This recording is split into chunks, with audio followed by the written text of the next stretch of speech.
Welcome back to Tailosive EV, live on YouTube via Starlink today, as per usual, but I hope you're all enjoying the first day of December. We've done it, everybody. We're almost done with 2021. In some ways, it's just flown by. In other ways, it's kind of dragged along, you know? It's felt like a million years in 10 days at the same time. But yeah, hopefully a lot of exciting things happening when it comes to Tesla's production capacity within the next couple months.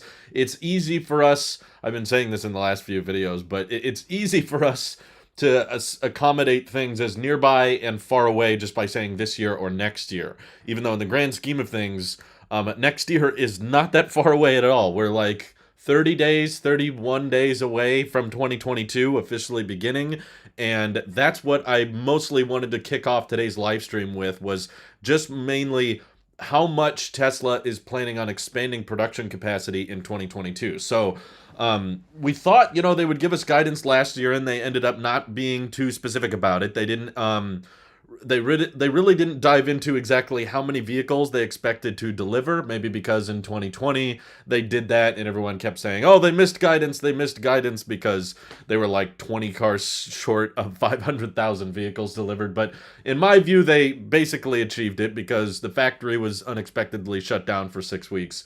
And they were still able to deliver 499,900 and something vehicles, but it was basically within 0.1%. At that point, I would say yes, they achieved guidance, but after that, they basically just said to expect around 50% production capacity growth every year from then on out, which is an insane milestone if you think about how many EVs they're already producing. They're world-class leading. No one's producing more EVs than Tesla, and they're expecting to continue increasing capacity by 50% each year that goes by. So we have a lot more data on the deliveries for 2021. I've seen a few predictions out there. Some are estimating, little over 800,000. Some are anticipating 850,000. But I think it's safe to say they'll probably hit 800,000 vehicles delivered in 2021, which is over a 50% growth if you consider 2020 was basically 500,000. If you would have grown that another 50%, they would have hit 750,000. That sounds very likely, very obtainable. But if you apply that same amount of growth to 2022, let's round down a tad and say, okay, they hit 800,000 vehicles delivered in 2021. That would imply 1.2 million EVs delivered in 2022. And that's a conservative estimate. I think it's actually more likely, now that we're finding out Tesla is going to be investing over $200 million into Giga Shanghai, which is in the thumbnail of this video. And that's going to increase the run rate and increase the number of vehicles, basically, Giga Shanghai is capable of producing. And on top of that, Tesla achieved basically over 800,000 vehicles delivered with 2 factories online, Fremont and Shanghai. And they got over 800. They're basically going to get over 800,000. I'm assuming a little bit there, but I think that's fairly likely. And now in 2022, we're going to have Berlin and Texas coming online, hopefully within the next few weeks. Bloomberg dropped a report that said that they were going to actually start production in this month, in December.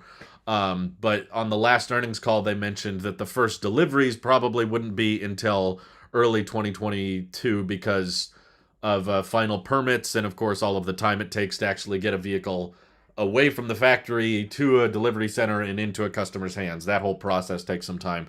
But basically, these factories are near ready. Giga Texas just finalized a bunch of city permits to start production, which means that, it's not going to be fully ramped in 2022, but it will actually be producing vehicles that end up being delivered, which gets me pumped to think about how much growth they can have now that they'll have twice as many factories online, hopefully of which I'll be able to buy one of the vehicles that ends up getting delivered next year. But that does remind me, wait, should I invest in Tesla?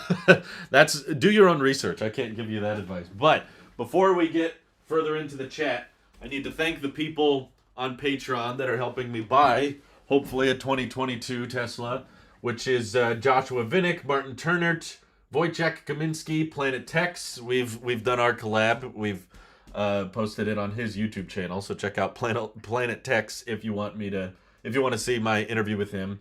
Dr. Mark Choi, who is a dentist in the Woodland area, Bennett Williams, Dylan Zimmer, Jacob Hallback, and Joshua Levitsky. Thank you all very, very much for your support. And also to everybody watching, you don't even have to be a Patreon to be helping me because, you know, we're saving as much as we can from the Patreon. We're saving from the AdSense that these videos make. And, of course, from our YouTube members, Tyler Forte, Trevor Scott. There's all kinds of people that are supporting me, even people that are just watching. I get ad revenue through that, so I appreciate it very, very much. You're in a YouTube live stream chat. What did you expect? If you need financial advice, go hire a professional. Yeah, I cannot provide official financial advice. I don't know the financial situation you're in. So that's why it's hard for me to just say, yes, you should invest into it, because I don't know what scenario you're in right now. With Shanghai having a capacity of 1 million, Fremont at over 500,000, Texas, Berlin, both around 1 million, we're looking at least 3.5 million by end of 2023. Saying at least. Now, I did see a report claiming that Giga Shanghai was hitting 500,000 production capacity all by itself, but then the vice president of Tesla China said that that wasn't accurate. Now, maybe he's saying it's more than that, but that's probably too bullish. It's possible that it's not quite 500,000 yet. I mean, Tesla themselves has said it's over 450, which is still insanely high, and then planning to ramp more, and once Giga Texas and Giga Berlin are fully through their ramp. Well, let's just see if the trend continued. Let's say they get 1.2 or 1.3 million vehicles delivered in 2022. That would imply another 50% growth, which would be close to another 600,000. So with Texas and Berlin probably ramping again, I would say 2023 can at least break the 2 million mark. I don't know how you're exactly jumping straight to 3.5 million. I know Shanghai eventually wants to get to 1 million. They want to increase Fremont at over 500,000. I don't know necessarily if Texas and Berlin will be straight to millions within 2023. It might take some time for them to get up to 400,000, 500,000. I think people did a factory tour at Giga Berlin, and they said that that factory was optimized for 500,000. I'm sure that can increase in the future, but 3.5 million sounds a tad high for 2023. Not impossible. I won't say it's impossible. I'll just say it sounds a little bit on the higher end, and I wouldn't necessarily describe it as at least. To me, the bare minimum for 2023 is probably around 2 million. You know, there's also supply chain shortages and that kind of thing that can end up slowing things down. Zoltan says Model 2 will be 1 million units factory year, probably starting at 30 to 35,000 US dollars.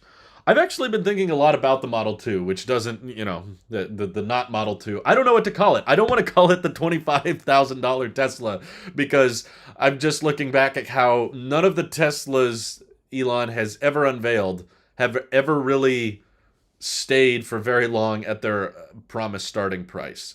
They've like occasionally hit it for a week or two, but never for very long. Like the Model Y, when that was announced, I remember all the headlines saying the new Tesla Model Y will start at $39,000, and I was like, well, that never happened. Not that the Model Y is overpriced, you know, at that time autopilot wasn't included, inflation kicks in, but the fact that it was unveiled at $39,000 and now the cheapest one is $59,000, I don't know, that just kind of rattles my brain a little bit. So I don't want to associate. Oh no, Starlink's lagging, I'm sorry. We're supposed to not have this problem anymore, Elon, come on. Dishy McFlatface needs to find a satellite. I think that eventually it will be at 1 million units, but it may not get there instantly. Like Elon said, both Texas and Berlin are going to take about a year for them to get more fully fledged ramp. They're not going to be instantly high capacity the moment they open. So 2023 is likely when you're going to see Berlin and Texas start pumping out real numbers, but I don't know if each one is going to jump straight to 1 million within a year. I hope that's the case, but I'm just a little bit more conservative, saying let's probably assume after a year they're maybe around 500,000, in which case combined they're at 1 million. Shanghai, the vice president just said Shanghai isn't quite at 500,000 a year, so I have a hard time believing they'll be at 1 million by 2023, but definitely combined with Fremont, I could see them easily exceeding 2 million in 2023. But I've been thinking a lot of, about the Model 2. Sorry, I'm just going to keep calling it the Model 2 until they give us a real name. The Tesla Compact, some people have called it, but that's assuming a lot too. Like, my question that I would love to bounce this idea off of you guys is, what inherently is supposed to make this model cheaper to build than the Model 3?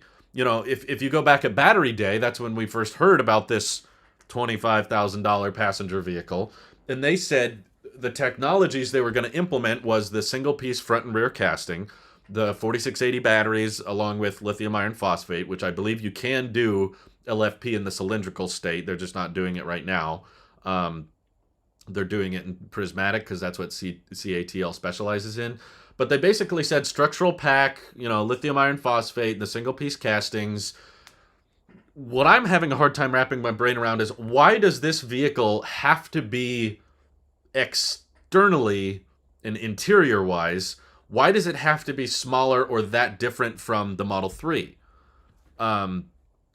Okay, Mark is talking on the subject, so I should address it. I have a prediction for the cheap Tesla, aka Model 2. I think it may have a single cast upper structure 2 covered with color integrated SMC panels like a Fiero or Saturn's for aesthetics. I don't know about those as much, so I'm having a hard time visualizing what you mean, but I'm kind of taking it in a different direction. But yeah, Tesla at least has a patent on a single piece casting for the whole vehicle, not just the front or the rear, but the entire thing. Now, patents do not guarantee that those products are happening. All that's really evidence of is that Tesla at least is looking into developing a vehicle with a single casting. You're saying single upper and lower casting covered by a colored plastic body. I don't know about a plastic body.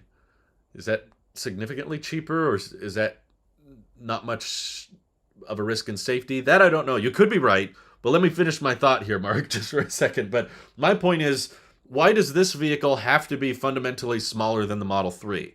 Like, is that actually going to save on that much material to the point that, okay, if we use less external metal, and if the body is physically smaller than a Model 3, that's going to save like thousands and thousands of dollars?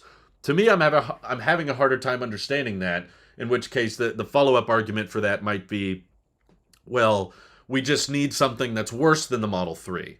And if we develop a vehicle that's worse than the Model 3, that way we don't cannibalize the sales of the Model 3. So therefore it has to be kind of smaller, and it has to be somewhat worse, and it has to compromise in a few areas, whether it's a body roof or it doesn't have the powered trunk.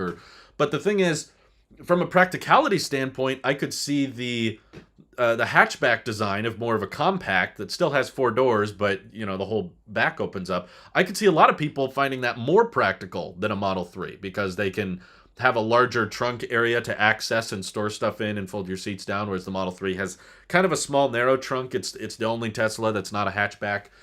And my thought process is, if the main motivating factor for this super cheap Tesla, which is likely not going to be 25,000, but it might be 30,000 or so, is it possible that Tesla could just re-optimize the manufacturing process of the Model 3 and actually start hitting these super low price points? Because at Battery Day, they weren't saying like that the form factor of the car is what enables it to be so cheap. It's like, no, it's the simplification in manufacturing, the GigaPress technology, and the structural pack with the scalable batteries that they're making at an insane volume. That allows them to sell the batteries at a lower cost because they're producing so many of them. Like, I feel like you could do this with the Model 3 design. I don't think you necessarily need a brand new model. So I guess I'm just trying to wrap my head around why this vehicle needs to be that design-wise different from the Model 3. It's aerodynamic. It's a popular design. For a lot of the internal and external features, interior and exterior features, there's already a huge third-party market of places supporting them and sustaining them, and I'm confused as to why they couldn't just kind of find a way of mass-producing the Model 3 in the efficient manner that they've discovered of mass-producing the Model Y, using the single-piece castings and the structural pack. If there's a way to do that with the 3, I would love to see how much it actually costs to build the 3 afterwards. If it's a significant reduction in cost, then that could allow you to start actually selling Model 3s for a fraction of the price you're currently selling them. Um, I'm just trying to, maybe I'm missing something, but is there some reason inherently that they can't just re-optimize the Model 3 assembly line and make it way cheaper? Um, let's see. There will be a different kind of alloy the vehicle will be made of, and it will be cheaper to manufacture. That's an interesting theory. I haven't seen that um, confirmed or Tesla talk about it, but Tesla loves developing their own custom alloys. At least they did one for the single piece castings. Chelsea Stinson says exoskeleton car. That's what I would like to see. I want like a smaller version of the Cybertruck. I don't need it to have a bed. I don't need a truck necessarily. My favorite feature about the Cybertruck is the durability. I just love the idea that there's no paint and that it's very hard for the vehicle to dent, and you don't have to worry about it scratching because it's just this really rigid, really hard exoskeleton, and that's the mass of the vehicle. But from what I've heard from people who talked to Tesla employees and Tesla designers and such, they've all said that that type of exoskeleton design works pretty well for a truck, but it doesn't work that well for anything else. Maybe like the weight savings or the complexities of manufacturing it just don't really make sense for a sedan or anything very small. I don't know the complexities of manufacturing an exoskeleton, so it might be harder than I think, but if Tesla was asking what do I want personally, like what does Drew want, I would say, yeah, try to develop a whole cyber lineup, because people have really rallied behind the Cybertruck and found that design iconic, and they've fallen in love with it, and now they don't want anything else. And it's clearly captivated a huge audience of people willing to reserve one. And I can tell from the news articles and how many clicks they get, and the YouTube videos and how many hits they get whenever you do a Cybertruck video. Like, people are into this. I don't think Tesla should feel like we can't do an exoskeleton sedan because it'll look weird and not that many people would want it. I'm like, we have a demand problem still. The vehicles are too desirable. So if you can section off a huge market just by making it kind of ugly and kind of weird looking, that's fine, because there will still be plenty of people willing to buy the exoskeleton sedan if they did end up making one. But again, I'm no engineer, so it's very possible that it's way harder than I think, and maybe it's not as practical for a smaller vehicle, and it might make more sense on a truck. Barron says the Chinese government is kind of screwing Tesla over these days, though, so I won't be surprised if Tesla encounters trouble when it comes to ramping up production in Shanghai. I don't know exactly what you mean by the Chinese government is kind of screwing Tesla, but I would say the U.S. government is being far worse than the Chinese government at this point. Like, the U.S. government doesn't even want to acknowledge Tesla exists. Think about that for a second. I don't think the president's even said the word Tesla. So yeah, it's like governments are not overly friendly to Tesla. I haven't heard specifically what the Chinese government has been doing, but let's see. Starblink, full 100% cast in the 4680 battery is what gives it the low cost, right? Yeah, that's what they've told us. They haven't specifically said that there's like a smaller, compact version of the Model 3 that's shorter and doesn't have as much, cubic feet of storage that allows them to make it substantially cheaper, which in my mind makes sense. Like, okay, the price of the EV is not expensive because of its size. I don't think the reason the Model 3 costs so much is because it's a big vehicle, because it's not that big anyway. The amount of metal and the amount of glass it requires and the body parts that it needs, I don't think is what adds to the overall cost. It's the dated manufacturing methods. It's using 2170 cells that have to sit in a pack, and then that pack sits in a plate. It's a non-structural battery, and then the front is not a single piece casting. The back is not a single piece casting. You could probably reduce like hundreds and hundreds of parts, which would save hundreds and hundreds of robots on the manufacturing line, if you were to take what you've learned from the Model Y, apply it to the Model 3, kind of give it a full redesign on the manufacturing side, but not so much what the consumer sees, basically. The steering wheel, the screen, the cameras, the FSD computer, the trunk, the lift gate. Yeah, it's like Joel said, it's all about the batteries that make it expensive. And if we're able to ramp 4680s to a high amount, which I actually think logically, if it's expensive to mass produce 4680s at first, it actually makes sense to start with the Model Y, because The Model Y is a more popular market. It's competing with the crossover segment, so you can charge a lot more for it, and people will still pay it. As we've seen, Tesla's been comfortably charging well over $50,000 for every Model Y, and the estimated delivery is still pushed out until October of next year. So they've still got plenty of demand for it, but that means that the margins on the Model Y are really, really high. But I guess on the subject of the Model 2, or maybe it's not the Model 2, maybe it's just the Model 3. Maybe you can get the price on that down once you've ramped 4680s, and you won't need a new design. Like, if it ain't broke, don't fix it, right? I mean, I think the only thing wrong with the Model 3 is like all the complexities in the parts and things that all have to be welded together, and the battery tech it's currently using. But I think you could update the design with its current look. To the average consumer, you wouldn't be able to notice that it's a new vehicle, but the price would just be substantially lower. And the range would still be adequate. Like, I don't think the Model 3 needs to be a 400 or 500 mile EV, as long as it's, over 250, and maybe there's a long range option that's over 300. I could see that selling really, really well for a pretty low price point. Yeah, if the 25K car comes after recycling starts. I don't think it'll be 25,000 again. I don't think Tesla needs to hit 25,000 for them to sell millions and millions of vehicles a year, because the demand for a $30,000 Tesla is already going to be astronomical. It seems like so far it's fairly likely that at an average selling price of $50,000 or more, Tesla's still going to be able to make and deliver 2 million, 3 million, maybe more vehicles a year at that price point. And sure, maybe to get into the 5 to 10 million production capacity range, you're going to have to lower that average selling price. But I think if Tesla just had a 270 mile range Model 3 that started at $30,000, that would sell like hotcakes, because the current rear-wheel drive Model 3 is already selling like hotcakes, and that's $45,000. And Hertz is buying, 100,000 of them or more. It's crazy. Let's see. Joel says, I agree with you on the question about size of the vehicle. If you look at the MSRP of the RAV4, the CRV, it is around $26,000. They are super close to the Model Y size, but smaller and still looks like an SUV. I suspect that they will not do a hatchback unless it is a CUV/SUV. Well, yeah, hatchback is kind of a weird definition. Different countries have different terminology for it. But basically, in the US at least, a hatchback is any vehicle that has the entire back open up, which is the Model Y counts as a hatchback design, and so does the Model S and X. The Model 3 is basically the only one that has a trunk.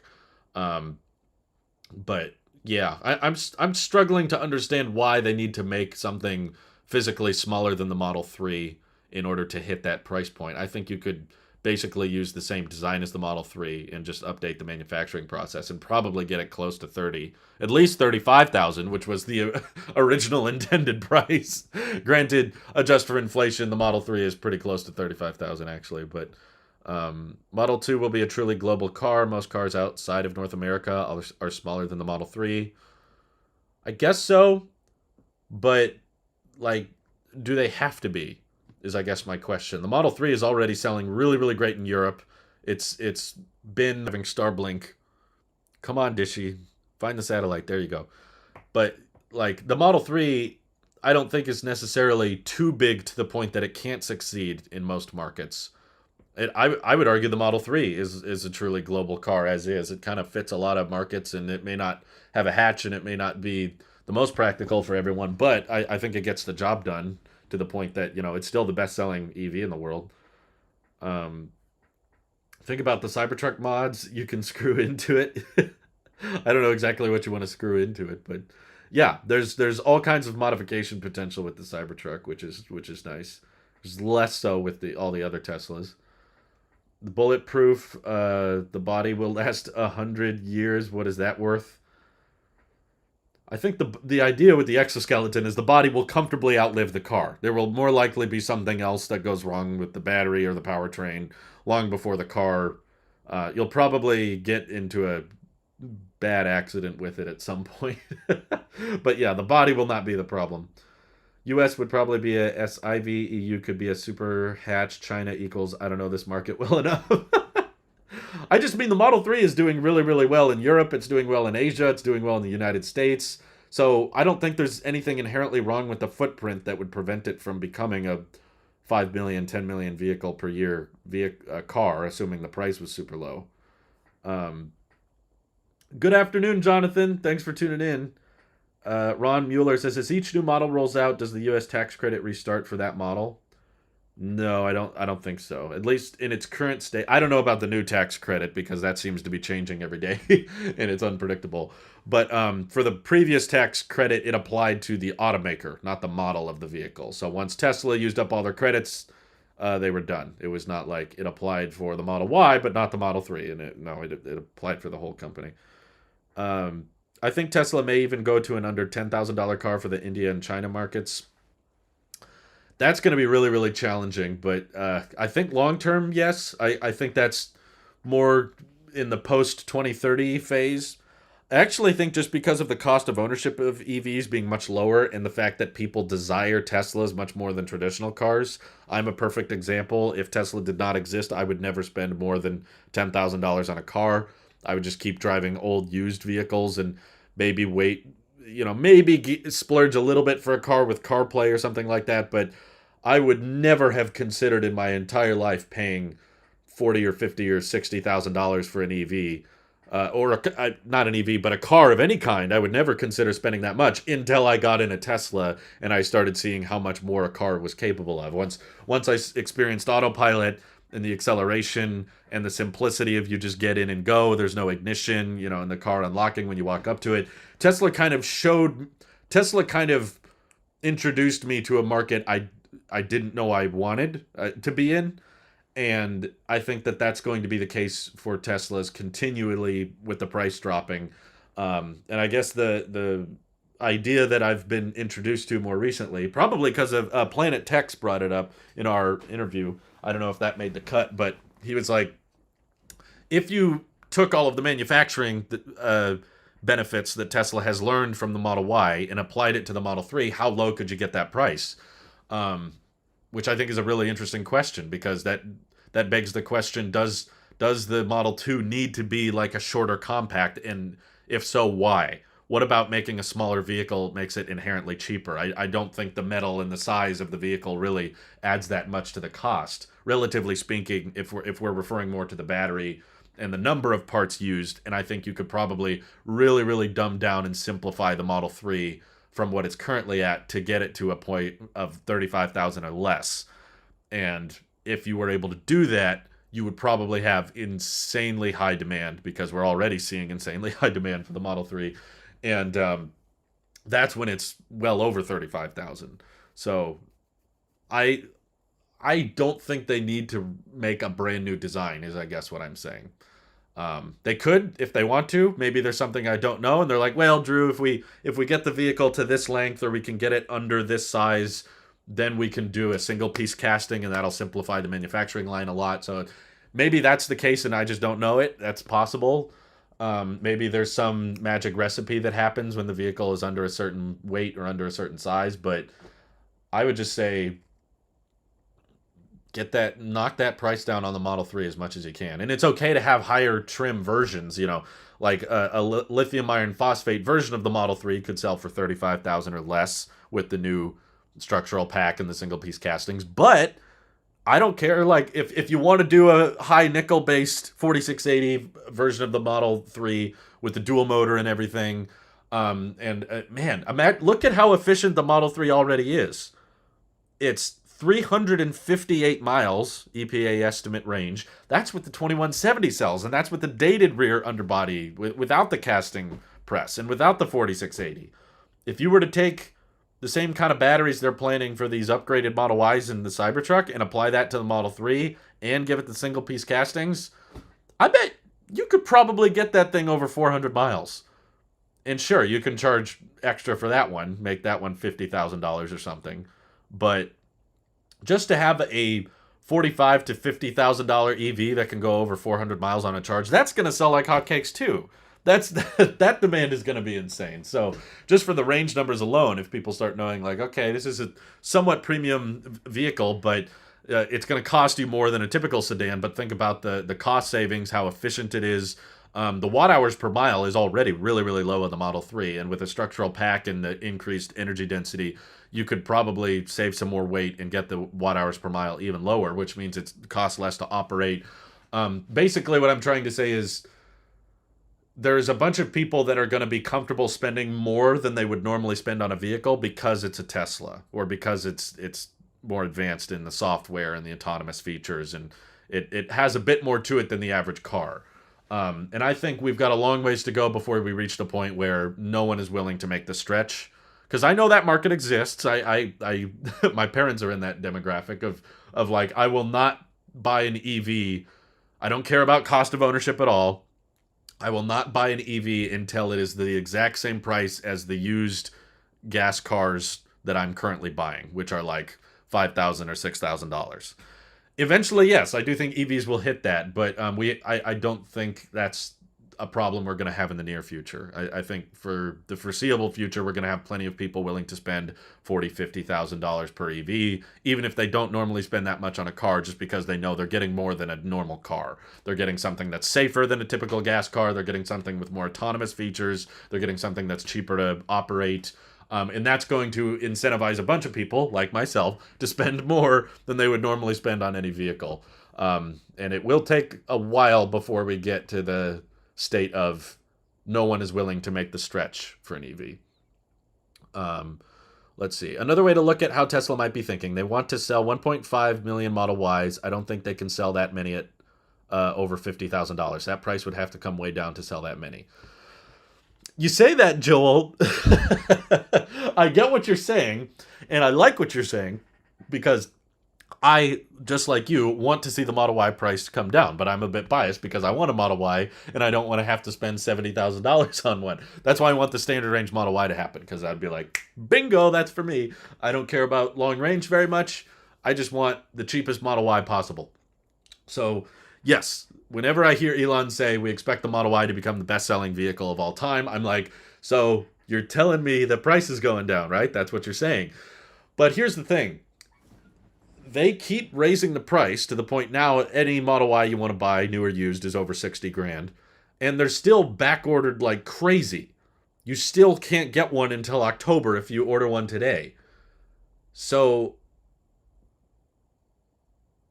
I guess what I'm trying to say is there's too many people out there like me that are willing to spend the money to get this Model Y because they're not willing to wait, and they're tired of hoping that the price goes down. So they're basically just going to keep paying the $50,000 plus to get their hands on a Model Y. And yeah, inflation is not helping with the lower prices. So I actually think it is possible for Tesla to sell millions of Model Ys, each over $50,000. Some people may disagree with me on that, but I genuinely think there's a market of enough people, and we talked about this on the last EV podcast, but I think what we're discovering, because of this crazy Tesla demand and the number of... What's crazy to me is like Tesla has the biggest backlog of orders, and yet they're producing more than anybody else. That like blows my mind. Is like they're producing more EVs than anyone, and yet the wait times are the longest, which essentially means there's a ton of people out there that want a Tesla, not necessarily an EV. They don't want any EV. They don't want a Bolt. They don't want an ID4. They don't want a Mach-E. I know that those have markets. I'm actually seeing a fairly decent number of Mach-E's and ID4s. Not as many Teslas, but not as many as I'm seeing Teslas. But still, there's a market for those EVs. They'll still sell, but there are far more people, I think, than we realize that are just interested in buying a Tesla, and they don't want anything else. They just want a Tesla. And the fact that it's electric is cool, but that doesn't mean they're interested in buying a non-Tesla.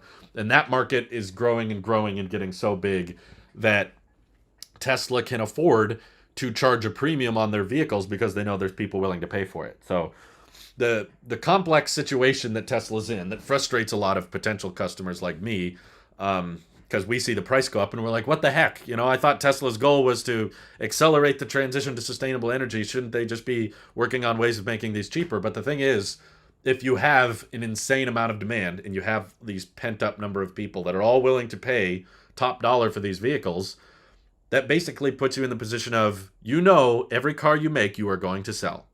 We have not reached the point of we might make a certain number of these vehicles, but then no one will buy them.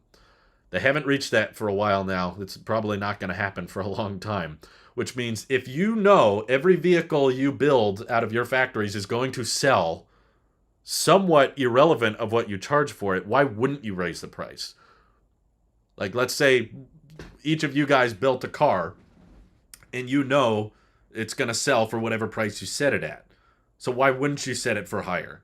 You could set it for lower, I guess, but that just means your backlog is going to be even longer, which doesn't necessarily help the situation.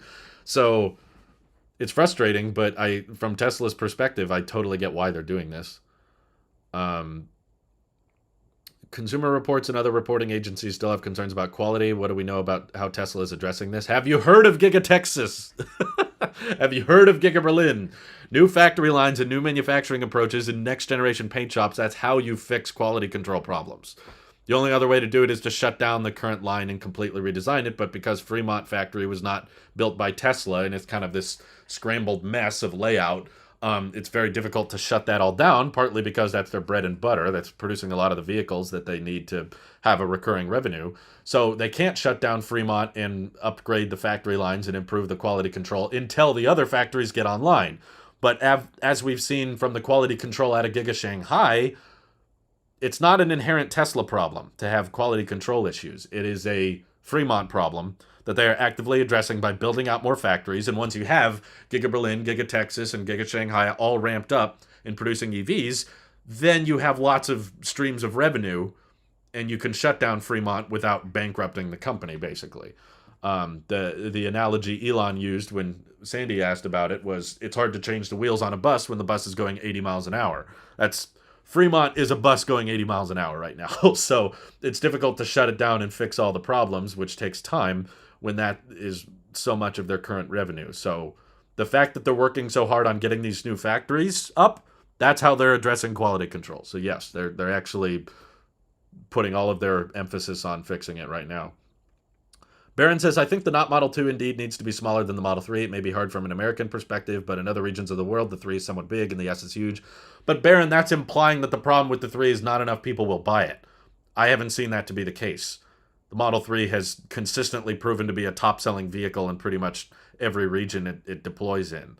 So if there was evidence that the Model 3 was not selling very well, and people were like, yeah, I want a Tesla, but the Model 3 is just too big, that's not a common complaint. I'm sure someone has had that, but I'm not trying to say this from an American perspective. I can wrap my head around the idea that, yes, people are used to smaller cars in other countries, but from what I've seen, the Model 3 is still outselling much smaller EVs in other demographics. So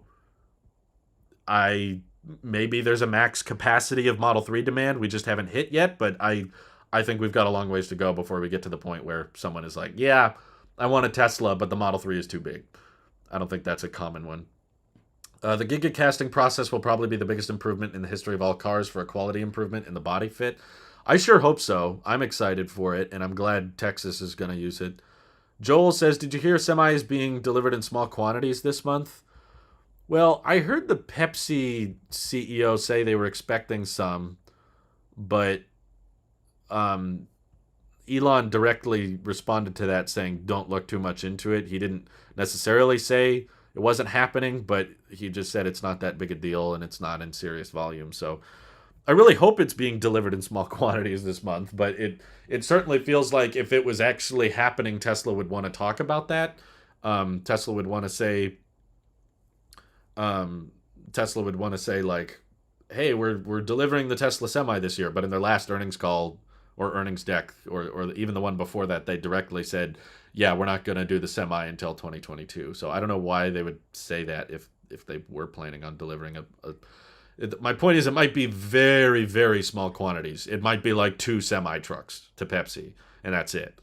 So they can just say that we've delivered multiple Tesla semis to customers. You know, it might be very, very small, but yeah, I'm still a big fan of the Semi. So any Semi news at all, even if Tesla is just using them for their own purposes, I'm interested in that, because I want to The fact that they're building them in Giga Nevada, which is actually not too far from where I am, I just want to start seeing semis on the road, is what I'm trying to say. Because I'm sick of all the loud and dangerous and crazy polluting diesel semis that I see all the time. I live in an area where there's a lot of semi trucks. So I'm excited for more electric semi trucks. I don't care who's driving it, I don't care what company owns it. Heck, I wouldn't even be mad if they're using Tesla semis to move gas to gas stations. I'd be like, hey, that's one more diesel off the road. It'd be really trippy. But we had that conversation a while ago. Like, well, if the gas station wants to stay in business and they're trying to lower their operating costs, wouldn't it make sense for Chevron or Shell or 76 to move the gasoline to the gas station with a Tesla semi because it'll cost less to move it? It's kind of idiotic. It's kind of oxymoron, but from a financial perspective, I could kind of understand why they'd want to. It probably won't happen, but let's see. Jari says, Joel, disagree about the engineering. All companies I've worked with and tried India engineering and manufacturing has always been a disaster. India is a tricky market because they don't really buy that many vehicles. It's more of like a two-wheel country than a four-wheeled. And also, even if you sold a $20,000 Tesla, it would not sell in serious volume in India. So you have to get really, really cheap there for it to do well. But I actually think solar and Powerwall might have a bigger chance of success there because they want to get more clean energy going. But I personally, on the whole, like Tesla entering India thing, I do side with Elon that I get why India has this very, very high import tariff because they want more manufacturing brought into the country and they have a huge number of people. So if you try to import anything, it's like 100% import tax.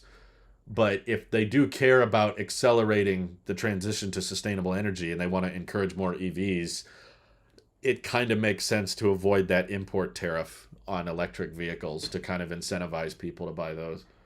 I think it makes sense. But India keeps saying, we'll lower the import fee if you build EVs here. And Elon's like, we'll build EVs here if you lower the import fee. And they're just at a standstill. And I think India should budge, personally. Oh, I got to catch up on the chat here. Let's see. I think the longer you wait, the higher the price. You should just put your order in. No lower prices coming anytime soon. That is why I think the U.S. tax incentive hurts chances of lower prices. I do think the tax the tax credit lowers chances of lower prices, but I'm not terribly in a rush to lock in my current price because there's no guarantees. Oh, come on, Starlink. You can do this. Fix yourself. There you go. Sorry, Dishy McFlatface. I'm willing to spend, $60,000 on a Model Y, but I don't want to buy it with the 2170 cells if that's the case. And I think that there's a lot that's going to change with the Model Y lineup as soon as Giga Texas is online and starts delivering vehicles. So I don't know how that's going to change the website. It may result in them reviving the standard range, or it may result in them mass producing the long-range rear-wheel drive Model Y, which we actually ordered originally. But we ended up not obviously going through with it. But I basically think the configurator itself has got to change a bit once Texas comes online. I'll be very surprised if nothing changes and it's just like, well, you might get a 4680 and you might not. You don't know. It's hard to know. It's like with all of the weight savings of the structural pack and with all of the energy density improvements, I would be shocked if it didn't change just a little bit. So with the current Model Y configurator, there's not much I feel rushed to lock in. The price might go up a little bit, but I'm not. If the Model Y price goes up, $65,000-$70,000, that would just make me want to get a Model 3 at that point.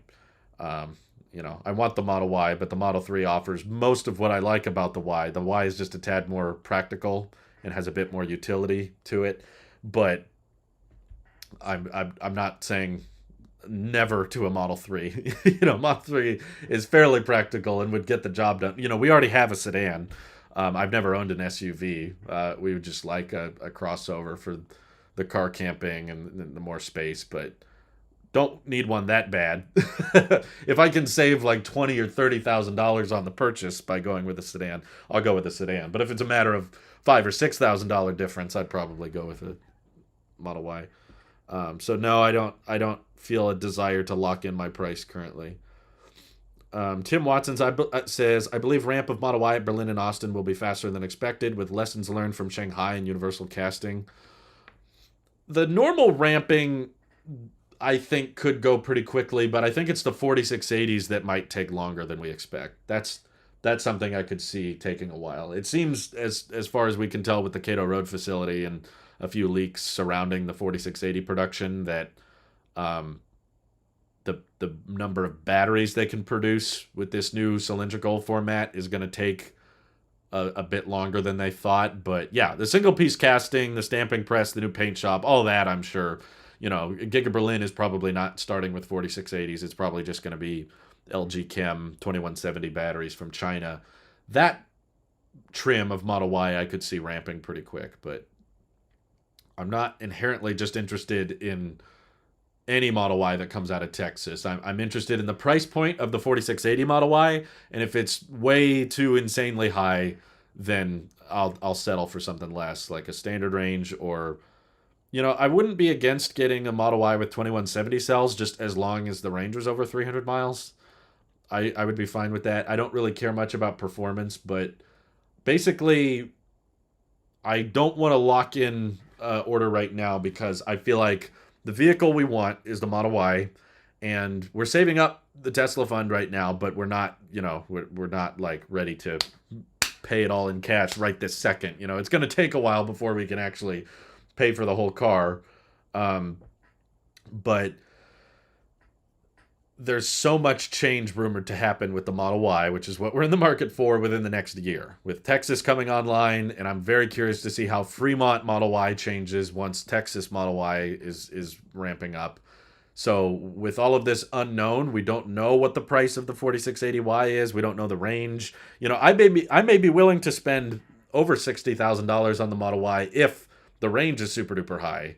If it ends up being a 420 mile range Model Y, I'll be like, okay, that's a lot of range. Maybe 65,000 or 70,000 isn't that crazy. But if it's just slightly higher, if it's 350 or 360 mile range, I'll be like, okay, $70,000 is a lot. I could get 350 miles of range on the $50,000 Model 3.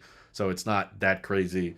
So yeah, I don't feel the need to lock in right now. Odd Vice says, if I had one of the first tri-motor Cybertrucks, how much do you think it would resell for? Ooh, that's a good question. Definitely more than you paid. At least that was the story with Model Ys. It still is the story with Model Ys. If you go in the used market for Model Ys, they're all selling for more than new. It's crazy. Even the standard range ones are selling for like $10,000 more than what people paid for them. It's mind-boggling. So the Cybertruck, I would say, is even more high demand. So I'd feel pretty confident saying if you're one of the first Cybertruck deliveries of any trim, it doesn't have to be tri-motor or dual motor, just any Cybertruck delivery, if you're early, you'll probably be able to resell it for $10,000 or $15,000 more than you paid, I bet. Maybe more, depending on how slow the demand is. I'm no jerry-rig everything, so no, I won't be building my own electric car. Yeah. I mean, people do it, but it's that they're not practical. They're just kind of like go-karts, that people drive around the street they live in. I think markets like Korea and Europe feel the Model 3 is still too big. The best-selling EV in China is a mini EV, so there is a market for a smaller car. Yeah, but the best-selling EV in China is $5,000. It's a little bit of a... And I think the Model 3 and Model Y have come close to outselling it several times. It's kind of an unfair comparison. It's practically like a fancy golf cart. The range is like under 100 miles. So I don't think it's the size is as to why that mini EV sells really well. I think it's the fact that it's like a tenth the price of the Model 3. But the Model 3 comes really, really close to it. I know the EV you're talking about. It always shows up in the charts as like best-selling EV in China, but it's incredibly cheap and the range is super duper low. Which makes sense for that market, but it's not, I don't think, making that big a dent in the auto space. Baron says, you have a point. The 3 sells a lot and there's no demand problem. However, there's no reason to not expand, reach other areas of the market, and have a go at world domination. No, I don't disagree with that. I just think that the Model 3 might be the size that a lot of people are comfortable living with, even if it's not the smallest car in the world, even in countries where smaller cars might sell very well. Tesla doesn't necessarily need to mess around and prototype a brand new exterior and interior when they can just modify the current Model 3 manufacturing process and maybe enhance it in a few ways. You know, I've seen a lot of concepts of what the Model 3 would look like if it were a hatchback. That could make it more practical. If there's some light changes they can make to it to make it more aerodynamic or slightly more practical or that kind of thing, I'm all for it. But I don't think they necessarily have to make it smaller for it to sell at high volume. They can if they want to, but I don't think it's a requirement, in my opinion. You need to tell us what that sign says behind you. We are curious. What? This? We talked about it at the beginning. That's our executive Tesla fund. Right beneath it is our enhanced Tesla fund. But yeah. Mohammed says, I saw Rivian R1T in the Modesto area in camo. Oh, nice. That's cool. Wyatt says, so Model Y, then Cybertruck, then Semi, and finally Roadster.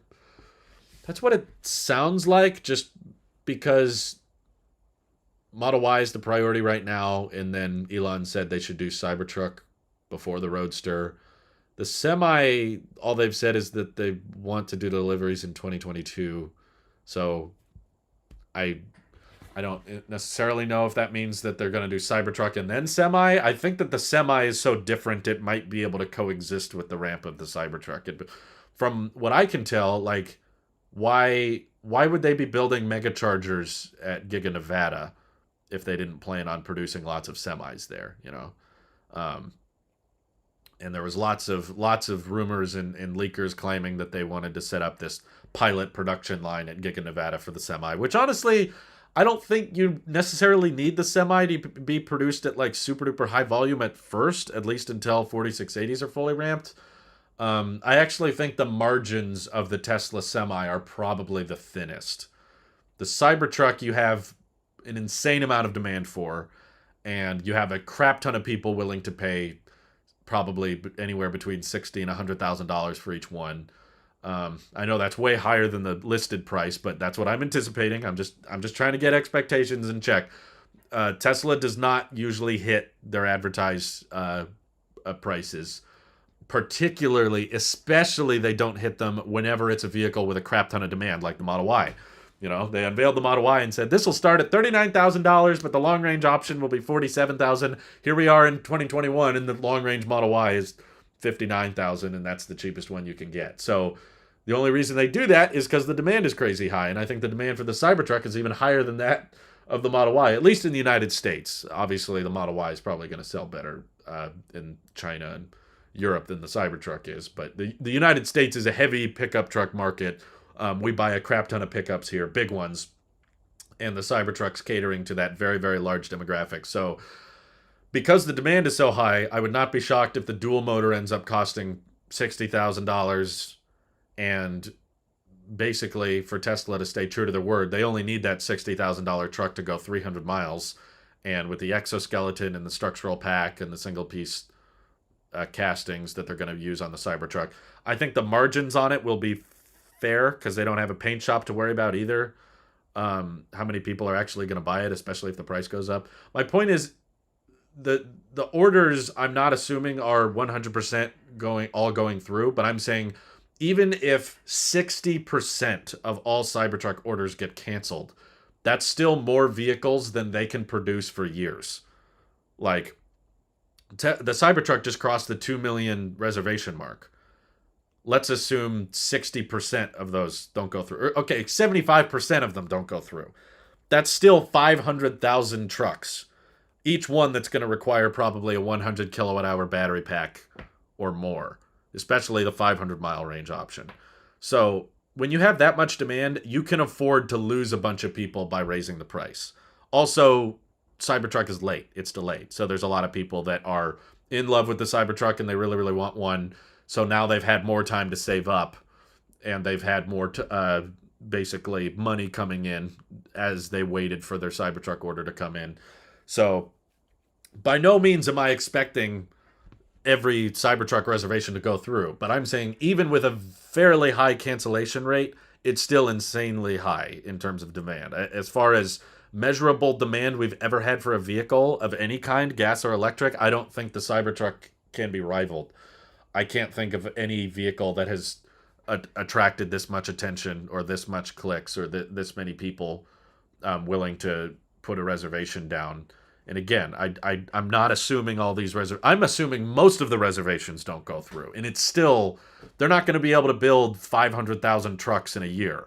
I think Elon said at Battery Day they're going to have to do like somewhere between 200,000 trucks a year out of Giga Texas. And also, there's going to be another huge wave of demand once deliveries start. You know, it's stupid to assume that demand is capped at what it is now, and once deliveries begin and people actually see this is a real truck, it's not a concept, it's not a prototype, they're actually being delivered to customers, that's when you're going to sell a bunch more people on it that go, oh, wait, this is real? How can I get one? And then they put in more orders for it. So reservations are not all measurable demand. There's still some demand outside of that that's kind of hard to predict, but I think the margins on the Cybertruck are going to be fairly high relative to the Tesla Semi. That's where margins are, I think, are going to be closer to like Tesla's approach on the supercharging network, which is not really to be super profitable. It's just kind of to break even. The reason I say that is because the Semi is going to require a crap ton of batteries, at least at the very minimum 500 kilowatt hours for a vehicle, which is, 3 times the batteries that a Model S uses. And you can sell a Model S for $90,000 or $100,000. This is going to require 5 times as much, and Tesla was expecting to charge $150,000 for the Semi. So you can see how many batteries the Semi is going to need, and the price. No doubt the price of the Semi will probably go up by the time they're actually doing deliveries. It might be closer to $200,000, but still, that is not 5 times the price of a vehicle with 1/5 the batteries. So that's what makes me think Tesla Semi doesn't necessarily need to be like extensively ramped to 10,000 units a year. It can do 5 a week out of Giga Nevada, and they can primarily use them for Tesla's own purposes. I think that's fine, because to me it would be weird if Tesla started deliveries to customers of the Semi, to Pepsi and Walmart and Amazon, whoever wants to buy them. If they started delivering semis to these third-party companies, but then they also were using diesel semis for delivery centers and for moving cargo between factories, that would just be weird, right? Like, why wouldn't Tesla be using their own semi-trucks? It would just be kind of a bizarre look. So in my view, I would not be totally against the idea of Tesla just building semi-trucks for their own fleet first, because first of all, you're not buying them from yourself, so you don't have to worry about the profit margins being pretty low. You don't have to negotiate a price that the commercial companies are willing to pay. You build them and they're yours, right? That you've already invested the money into them, so you don't have to charge a profit fee like you do when you're delivering to customers. But just build enough semis for your own fleet, and then once your entire fleet of semi-trucks has been converted, then you can start delivering to third parties. Maybe some people think that's a bad idea because it's better off delivering to customers. But I would say if Tesla wants to prove that these semi-trucks work and that they're effective and that the cost savings are real, use them for your own purposes primarily. And if that's the case, you don't need 10,000 to be built a year or whatever. Oh no. Sorry, Starlink had a brief stroke. I think it's okay. But yeah, like Giga Nevada was rumored to have a pilot line for the Semi that would be capable of doing 5 Tesla Semis per week. I think that's enough to start with. So starting with Cybertruck at Giga Texas, once you've ramped Model Y, makes sense. But just because I know Model Y is a very profitable vehicle and they want to get the 4680s into that first, I can see why the Cybertruck will probably ramp very slowly. Probably won't build 200,000 trucks in the first year of production, maybe more like 100,000. And the demand for it, especially when deliveries are beginning, is still going to be insanely high. So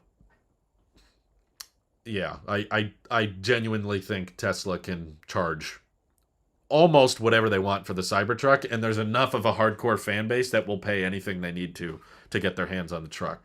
There's some really, really loyal Cybertruck fans that have birthed because of because of this pickup, and there's so much pent up interest in it that yeah, there's some rich people out there that will spend $90,000, $100,000 on that truck if Tesla asks for it.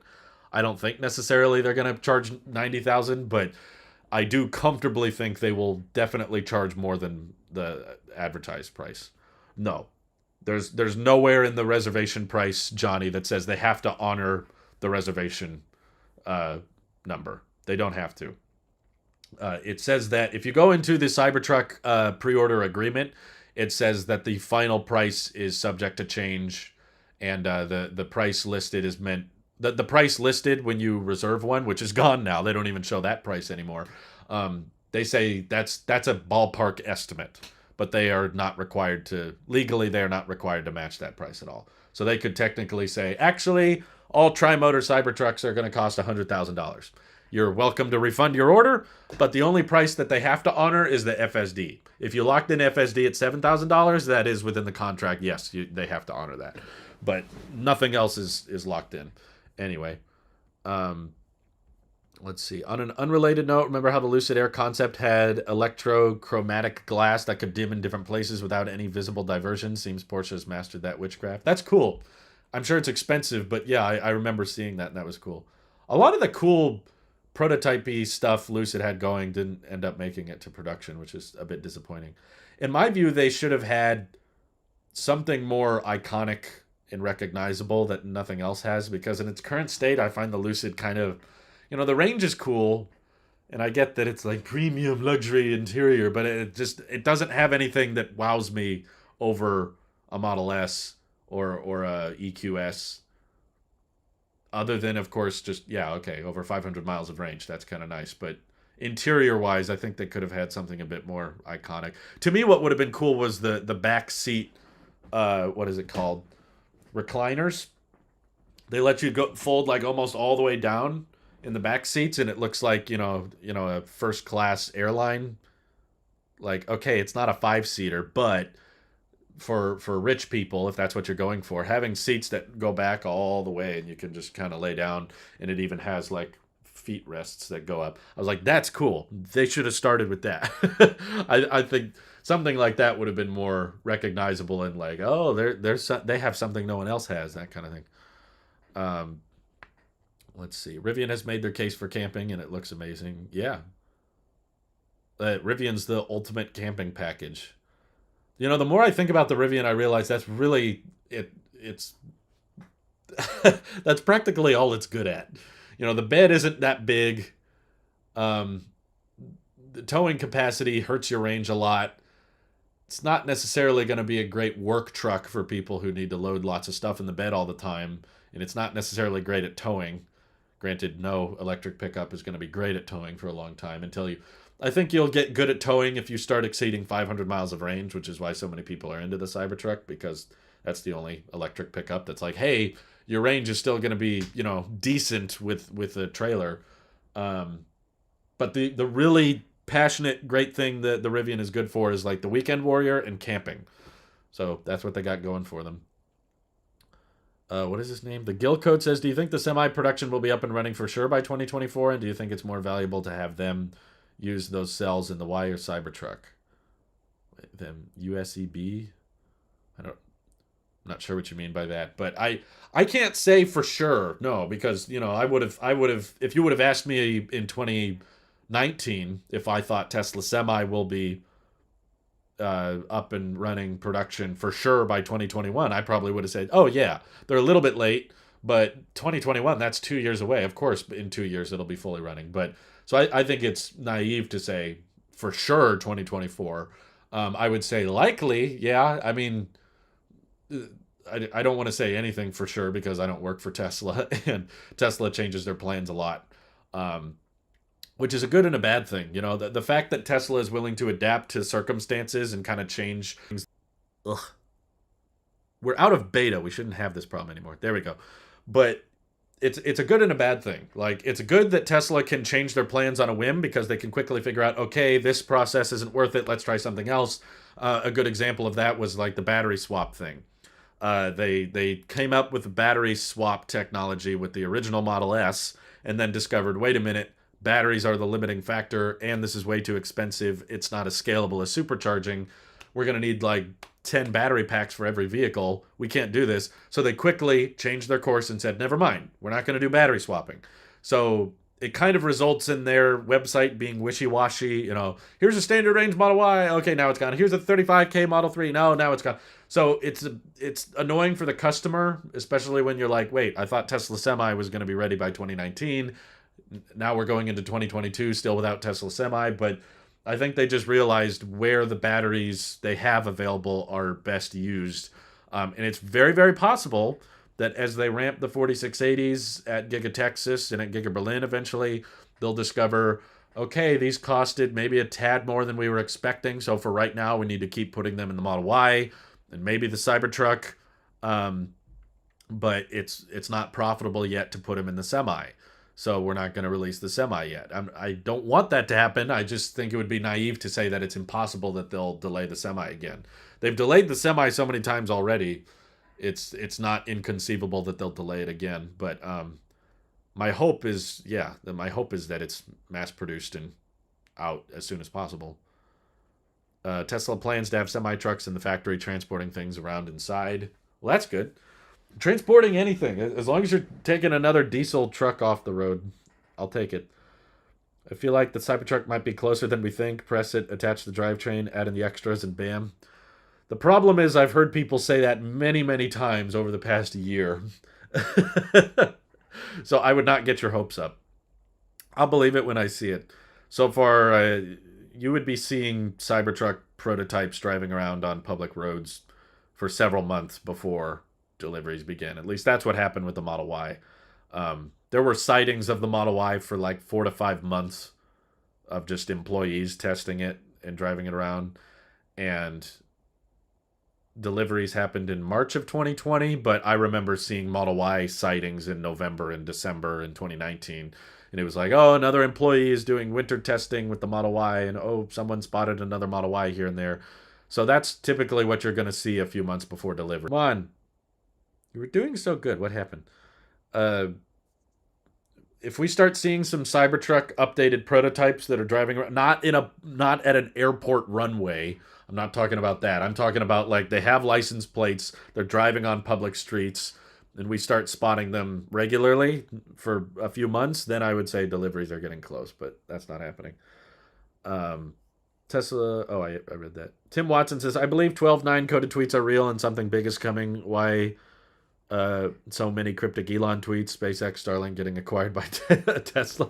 I don't think so. But yeah, I haven't seen anything really concrete other than a bunch of people saying 12.9, 12.9, 12.9. I think it's a bunch of nothing. Hopefully I'm wrong, but I don't see the point in getting yourself excited for something that might be nothing. That's just kind of setting yourself up for disappointment. And I don't want to be disappointed, so I'm just going to assume nothing happens on 12.9. And if something happens on the 9th, then cool, I'll talk about it, but I'm not going to talk about it before that. Baron says there is a Lucid Air Dream Edition for sale in the Midwest. The guy bought 2 in order to flip 1 for profit. The asking price, $230,000. Dang. Can someone just donate 1 to Sandy Monroe, for God's sake? Please. I want to get a teardown because I'm confused about their battery capacity. You know, they say it's 118 kilowatt hours, but they went to Electrify America and the stall said they put in 134 kilowatt hours. So are they lying about the battery capacity, or is the charging process very inefficient and it consumes a lot of energy to power that battery management system? I don't know. I don't want to base my whole opinion of the company based on one guy's charging experiment, which I think too many people are doing. I just want to know how big the battery pack is. That's all. Everything else is like whatever. And if it is a 135 kilowatt hour battery pack, why are they lying about it? I don't think there's anything inherently wrong with that. I think some people are acting like, you know, it's the worst company. It's the next Nikola because they claimed it's 118 and it's 135 kilowatt hour in reality. It's like, okay, they exaggerated the efficiency, but that's what marketing is all about, is exaggeration. Tesla exaggerates all the time. And I don't mind it. I can separate marketing to a certain extent, but battery capacity is a very bizarre thing to lie about, especially if that's so easily disputable. So they're either very, very stupid or not as efficient as we thought, but I don't think efficiency is the main reason people were buying Lucids. I think they wanted just something with a long range. How you achieve that long range, at the end of the day, I don't think matters that much. Um, if you can make a luxury sedan that goes over 500 miles on a charge, and there's people willing to pay 130, $150,000 for it, okay, cool. There's a market for that. It's not a huge market, but we don't need to treat them like this giant fraudulent empire just because the energy efficiency isn't exactly what they thought it would be. Because I mean, how many Teslas actually hit their range numbers, right? Um, Battery capacity may matter less than how it's utilized and integrated with software like battery size in phones. Yeah, exactly, Jonathan. That's a good point. Tim Watson said, "Did everyone forget that Rivian was not able to deliver on the tank turn? The Cybertruck will likely have it with rear steering." The tank turn is not that useful, so I don't blame them for not releasing it. And it also only works on loose terrain, like it only works on gravel or loose dirt. And it's not very practical. But yeah, they did announce that. I did a live stream on it a while back where they were just like, yeah, tank turn isn't going to work. Or they said it was delayed, but I think it might be delayed indefinitely, to be honest. But um, yeah, I don't think that was the main reason people wanted a Rivian. It's not that big a deal, in my opinion. Um, John says, I think the Cybertruck prices will go up 10K when info back up. Yeah, I would say 10K at least. I would actually be surprised if it goes up less than $10,000 because the Model Y is currently 59,000. So the idea that you could get a 300-mile range Cybertruck that's faster for less than that, I have a hard time wrapping my head around that idea. So I would say I wouldn't be shocked if it's more than 10,000. Like the 300-mile Cybertruck is 65K or something like that. Um, Tim Watson says, I don't understand the fixation on Lucid battery capacity when there are very few Teslas that get advertised efficiency. A lot depends on driving style and driving conditions. I kind of understand it because Tesla doesn't straightforward, Tesla hasn't done what people are accusing Lucid of doing. There's a lot of people that are convinced Lucid is using 135 kilowatt hour pack because of an EPA test, which EPA tests are kind of weird. They account for energy that was gained from the wall while it was charging. And they're also seeing this one charging experiment. One guy did an Electrify America station where he charged from 0% all the way to 100%. Which, in my opinion, an EV is going to consume a weird amount of energy, and the battery is going to behave in weird ways when you do 0 to 100 because that's not normal. And the Electrify America stations are showing how much energy they're giving, not so much how much the battery is receiving, whereas Tesla superchargers do the opposite. So I was not instantly convinced, like, Lucid is a fraud, Lucid is a terrible company. As soon as I saw that charge test, I was just like, okay, the architecture and the battery management system might not be very efficient, and maybe that's why it pulled more watt hours. But until we see a teardown and we can get confirmation from someone that says it has a 135 kilowatt hour pack, I'm not going to assume it is. I like to give people the benefit of the doubt. I was disappointed by Nikola, and I'm sad. I didn't believe much of this. Excited or like trigger happy to point out a flaw with a new startup company. And I'm not even that big a fan into Lucid. They're like, assuming they're not a fraud, I don't find the products very interesting, and I would not buy one even if I had the money. It's not a dream vehicle by any means. I don't find it super practical, and I don't find it really a threat to Tesla like some people do. So I don't see why people are getting like so happy and so excited or like placing bets on whether or not Lucid can deliver. I'm like, that come on, like, can't we just be on the same page that, like, okay, EVs are the future. We don't need to dwell on which is the worst and who's the suckiest EV. Can we just focus on getting everyone onto electric? And, it's however they achieved 500 miles of range isn't super important to me. It's like, okay, if there's a market of people that want 500 miles, now they have a car. They didn't have one before, so cool.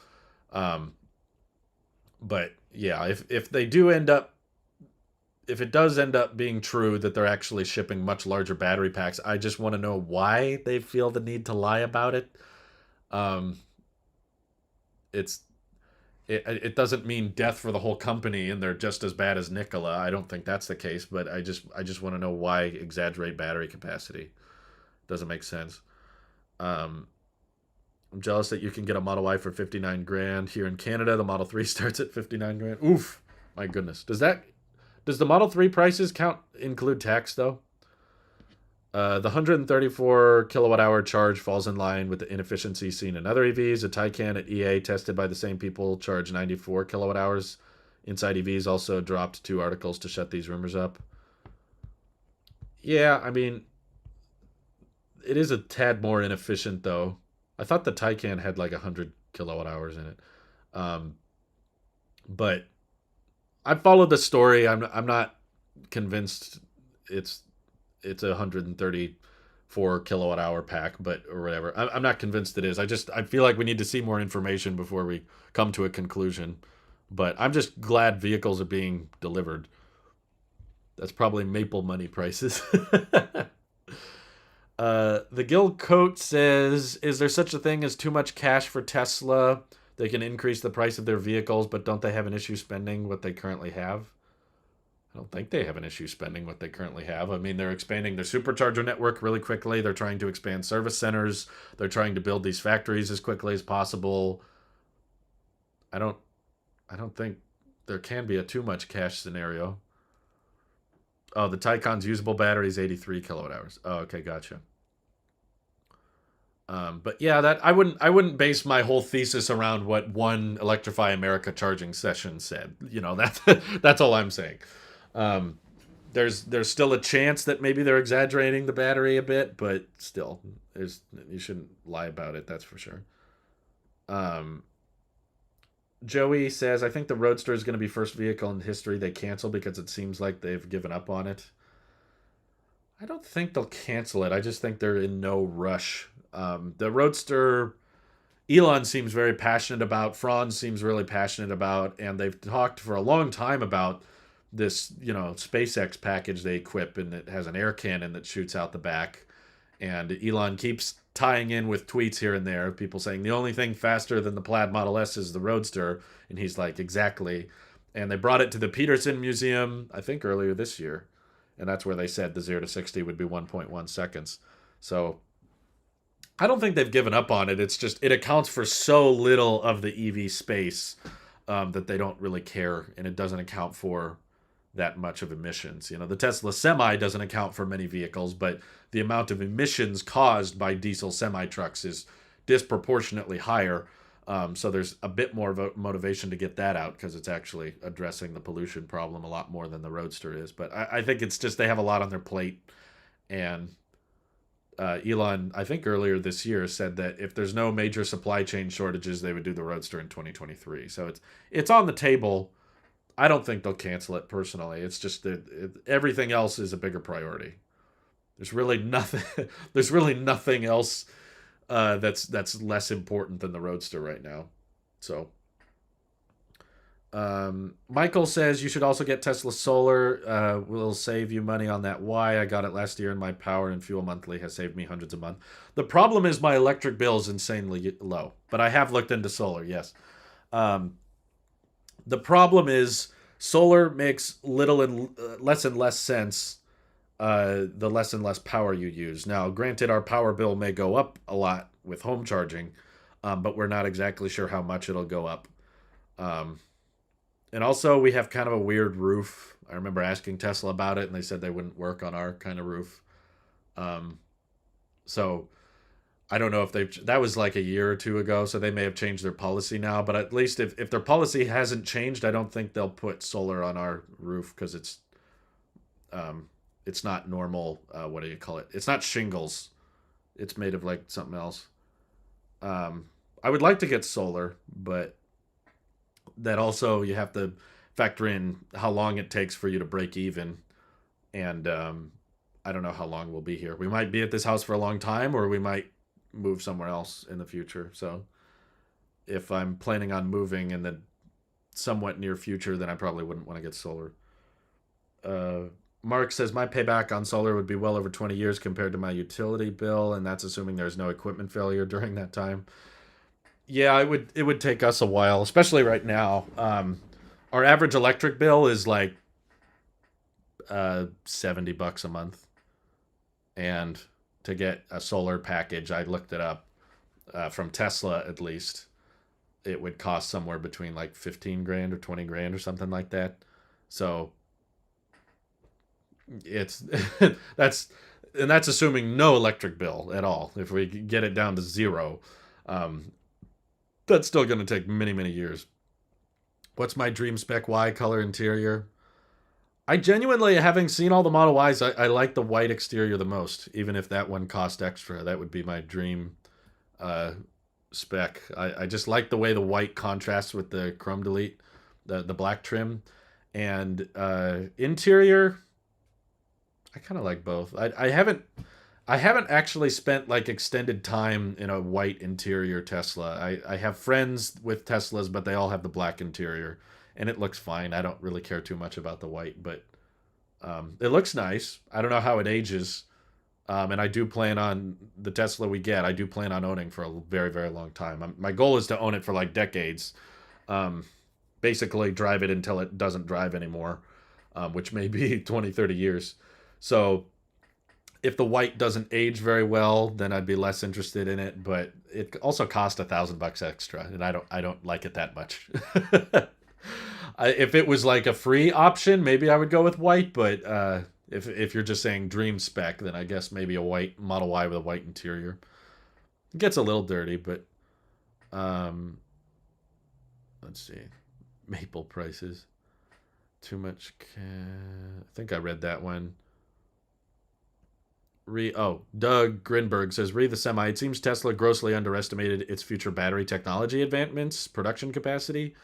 Yeah, that's the story of Elon. I mean, it's always the case of thinking something is closer than it really is. But I think that's kind of comes with the territory.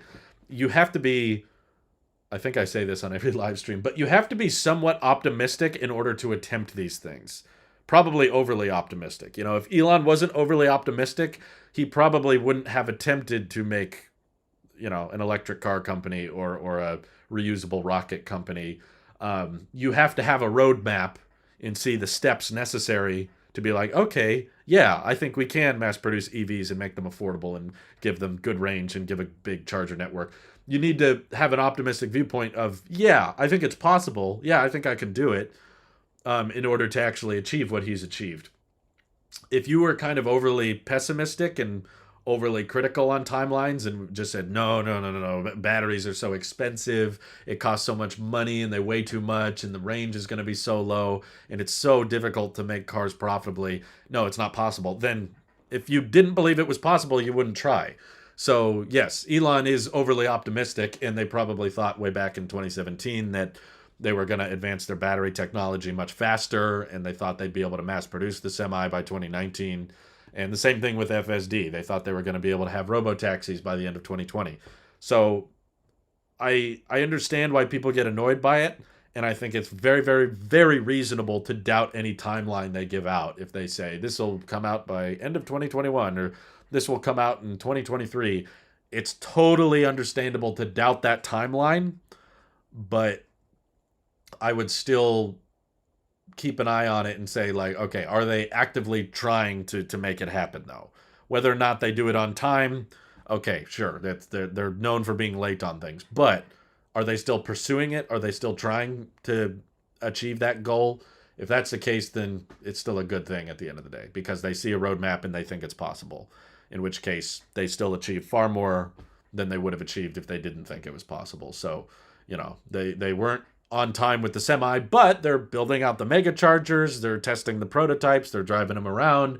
They're working with Char-In on the megawatt charging standard so that we don't have this big CCS versus Tesla connector problem with the semi-truck industry. So, yeah, it's like they're late, but I'm glad to see they're still working on it, and they're still talking with Pepsi about prototypes and that kind of stuff. Derek says, "I just got access to the FSD beta yesterday with my Model X. Man, videos don't do it justice. It is amazing."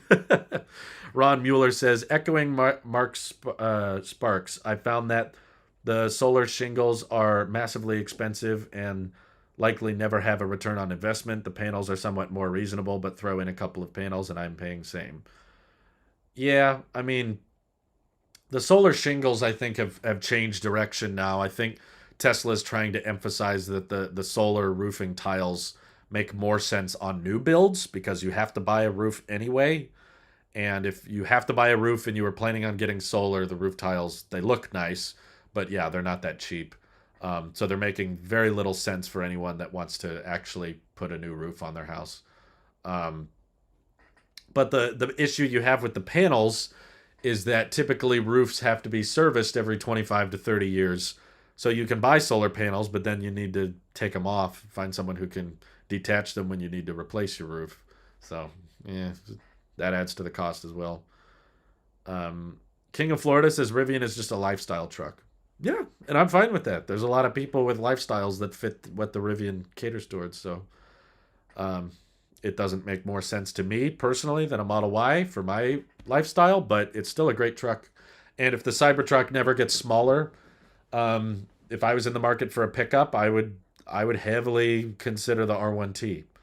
My biggest issue with the Cybertruck is the size, and like it's cool that it has the supercharging network, but I've been to a lot of superchargers, and I'm trying to visualize how that Cybertruck is going to freaking fit in a lot of those stalls, which are very tiny. And also, the Cybertruck is bigger. It's probably going to weigh more, which means that the cost of ownership is higher. It probably won't be as high as the R1T, but I've been in large trucks and I've driven large trucks, and I don't want a large truck. I much rather would prefer the R1T for its size. It would fit in my garage better, and the charging through Electrify America would not be as good. But I was thinking, like, I really don't need a truck. But assuming someday if my lifestyle changes and I end up really, really wanting a truck after we've bought the Model Y, Rivian has said that they're planning on doing a cheaper version of the R1T later. I think they said that they would provide more details on it in January. But right now they're super duper back ordered. So this is years in the future we're talking. But if they ever did an R1T with a sub 300-mile range with two motors instead of four, and it was like $60,000 instead of 67 or less, ideally. As long as the range is, 250 miles, I think that's what they said, that they were working on a cheaper one that would do 250 miles or more. That might be a good weekend warrior truck for me, like for lifting or moving stuff around town, for little house projects here and there, or for going camping for a weekend. I like the gear tunnel and I like the tent that unfolds. And then for road trips, just defaulting to the Model Y, assuming we get a decent one with 4680 batteries or even standard ranges. The main reason I would still go with a Tesla for road trips would be like for the supercharging access and the fact that the supercharging costs are way cheaper than Electrify America. When I was comparing the costs of charging on the Rivian versus the Model Y, the Rivian was like 3 times as much per mile. It was crazy. Like the same road trip that takes $50 in a Model Y would take $150 on the R1T. So that's a pretty big deterrent that prevents me from wanting one. But the truth is, with how our current lifestyle is, I don't think we need a truck at all. If I had a prediction about what our EV ownership is going to look like in the future, my guess is it's going to be Model Y and then nothing for like decades. Unless the Aptera comes out, we'd probably get an Aptera.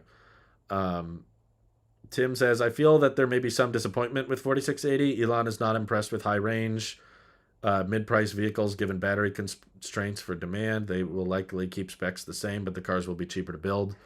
I think that's likely too, but I also think it's very unlikely that they'll get exactly the precise same EPA number with the 4680 Model Y. I could see it getting fluctuated a little bit, but I doubt they would hit 330 exactly, especially with the weight savings. It's not just an improvement in energy density. The weight of the vehicle goes down. So I think it should be fairly noticeable. Like if the 4680 comes out, maybe they don't want to have crazy high range, so they just say, now the range is 350. I'd be like, okay, that's better. Cool. As long as I know I got the new batteries, I'll buy that one. Not necessarily for the extra range, just for the extra cycle life. Um, Variety Entertainment says, I thought you were getting the Model 2 whenever come out. Let me know when I said that. I don't believe I ever in my entire career have said I was planning on getting the Model 2. Um, we don't know anything about it. Um, so yeah, it kind of makes it hard to say, I want that one, because I don't know what it costs. I don't know what it looks like. I don't know what the specs are, but um, Michael Maxime says, I saw a picture of the Y next to R1T and they looked almost the same size. They're not. They're close in size, but the Rivian's definitely taller. That's for sure. But I like the Rivian size more so than the Cybertruck size, but it's possible that the Cybertruck could be smaller. Rumor has it Cybertruck will have steer-by-wire, and that may put steer-by-wire on all Teslas. I think Elon has already commented on that. He said, like, ideally that's what it'll be, but I'm not sure why it's taking so long. Maybe it's a very complicated thing to switch everything over in the manufacturing department, but embrace the canoe pickup. Yeah, if that comes out. Lifestyle trucks are on fire these days. Santa Cruz and Maverick prove that. Rivian's got a hold on a great market and is the only EV in it. I think they're winning more than people realize. Kind of. As far as I can tell, most of the Rivians that have been delivered are employee owned. And the employees can't necessarily share much of their experience right now just because allegedly there's been several hundred deliveries, but no one is really posting or talking about them on social media. And I feel like they would be. There's basically just some heavy investors that have access, and then there's been massive delays for reservation holders. They're all being told that your delivery won't be until March, and these are for launch edition stuff, launch edition orders. So I do think they have a solid product. I just hope that they can ramp it successfully, which right now it's kind of hard to tell if they're ramping it very well. Steer by wire would drop a lot of weight. I think steer-by-wire would actually be really, really helpful for the FSD stuff, because currently if you want to turn any Tesla into a robo-taxi, you'd be like, okay, anybody can get in the car, but anybody can also grab the wheel and overtake the controls. Until you have steer-by-wire, there's no way to prevent that. So it's kind of dangerous, you know. Any robo-taxi someone takes is potentially a car they can drive, because there's not a way to stop them from just grabbing the wheel unless you build in some extra hardware, but then it's not really that passive income, is it? Wasn't there some kind of silly regulatory issue with steer-by-wire? I think that's all been uh, resolved. I think there are cars that still use steer-by-wire, so it exists. It's not a legal battle.